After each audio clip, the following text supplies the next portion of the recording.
Good afternoon, children. As you all know that our country is suffering from COVID-19, so we all are at home, and our DAV institution has decided that online classes should go so that our students should not suffer. So I, Shyamli Mishra, is here to teach you civics part of social science. As you all know that social science is divided into three parts. First is geography, second part is history, and the third part is civics. Its name is Rule of Law and Social Justice, in which there are three chapters, which is the portion for first term. First chapter is our Constitution. Second chapter is Fundamental Rights, Duties and Directive Principles of State Policy. And the third chapter is Union Government, where we will read about the first organ, legislature. So now we are going to start with the first chapter, our Constitution. You all have read in class 7 what does Constitution means. It means it is a set of rules and regulations according to which the government functions. Here we come across the word rule of law. This rule of law word is been derived. This word rule of law has been taken from England, which means everybody is equal in the eyes of law without any discrimination on any grounds. As you all know that in fundamental right, the first fundamental right is right to equality, where we have read about that nobody will be discriminated on the grounds of caste, color, creed, religion, etc. Then everyone should be given equal status and opportunities in all walks of life. No any type of discrimination will take place. So, rule of law means everyone will be treated equal and discriminate them on any grounds. On any ground means on the basis of caste or color or creed or sex or religion, etc. Now we come across the word Constitution. It is a body of laws according to which the government functions. Every 5 years the government changes, but our Constitution does not change. There is some certain rules and regulations according to which the government will run. So the Constitution remains the same. Now the question is, why we need a Constitution? Without Constitution, we can also run the country. Now, as we all know that our country has diverse culture, religion, different languages. So there should be some common thing according to which we can run. So this is the common thing, Constitution. On the basis of this, we can run our country. That's why we need a Constitution, so that everyone's feeling should be respected. Everyone should be given equal opportunities, because our country has diversity. You have all read in previous class 5 or 6 that diversity. You have come across the word diversity. It means difference in languages, cultures, food habits, etc. Now we come across the next topic, purposes of Constitution. The first purpose is it lays down certain ideas that form the basis of a country. Certain ideas. We all know that our country is a democratic form of government. Just now I'll give you an example of Nepal. In 1990, the constitution which was made in Nepal the power was given to the king. The decision making power was in the hands of king. And when this government was formed, when this constitution was formed,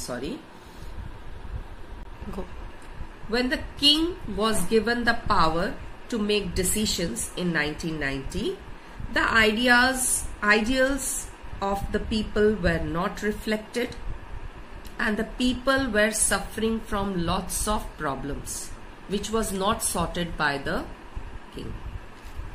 But finally, in 2006, due to the people's movement, the people were successful in ending the power of the king, and finally they established a democracy over there. So now at present, it is having a democratic form of government in Nepal. So this is the basis, this is the ideas that form the basis of a country.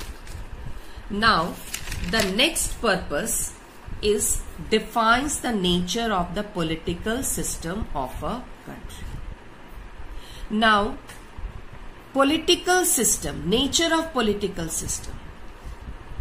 What type of political system we have, whether it is a multi-party system or one-party system, two-party system, how it will run, all has these things have been written in the constitution, how this political system will run.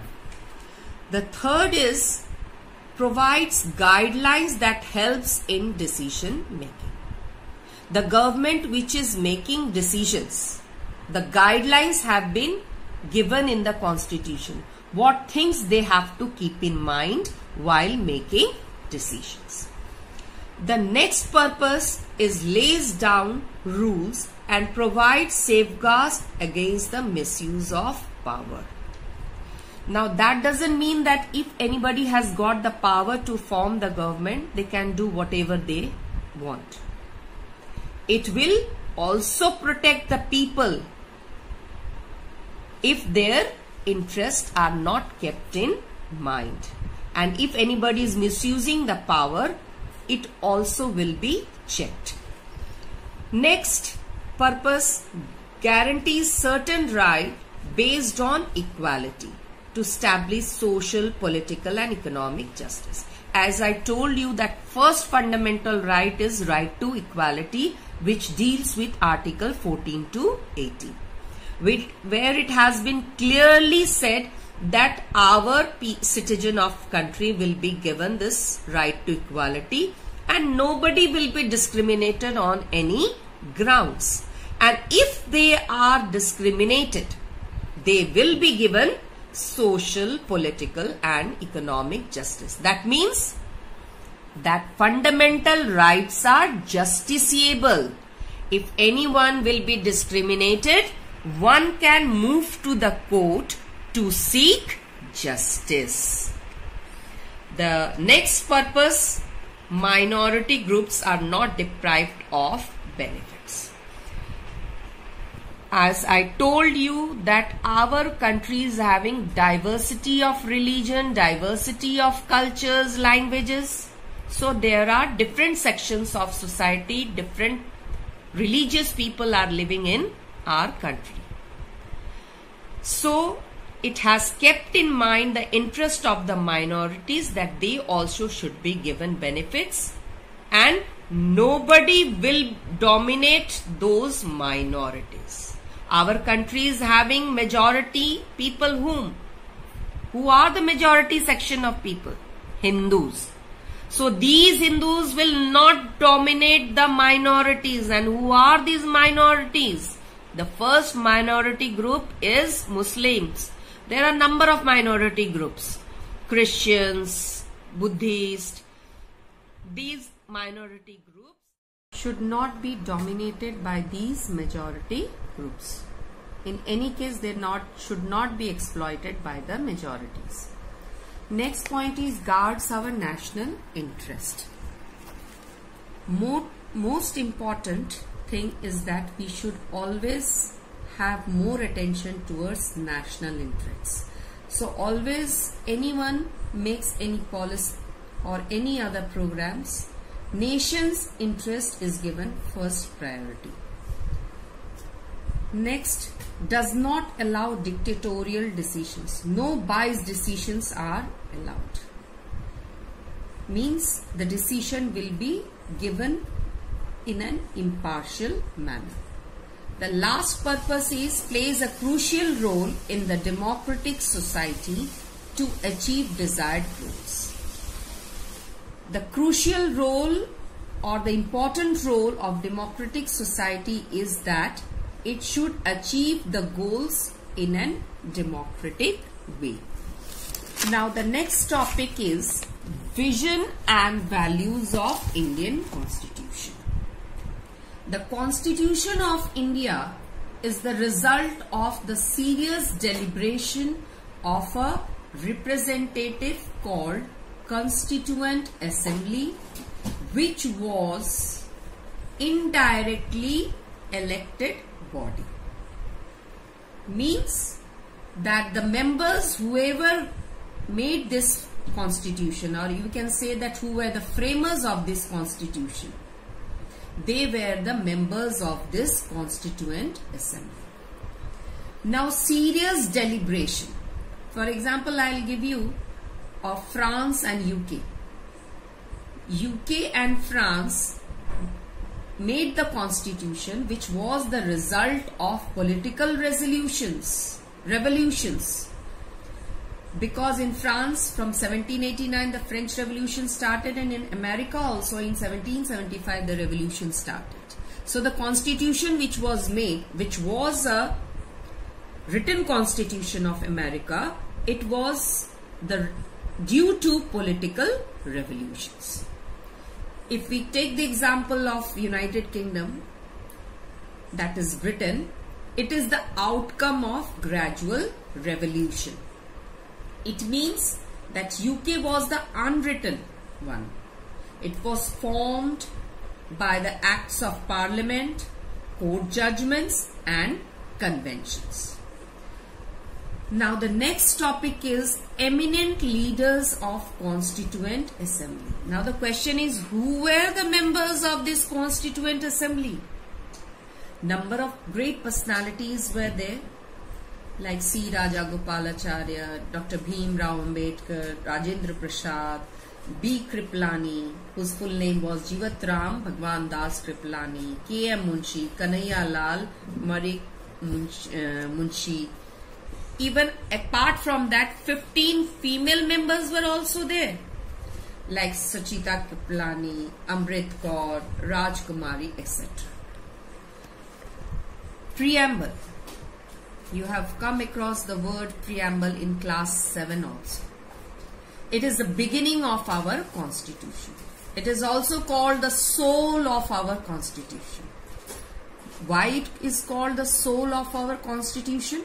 Because it contains the political philosophy, it contains the aims and objective of the constitution, and it has also stated the purpose of the constitution. We can say that preamble is the guardian of the constitution and we should interpret it. So I hope so you have understood.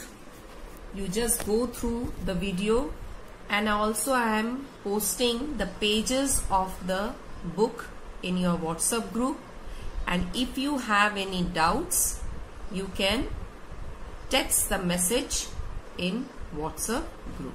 Thank you.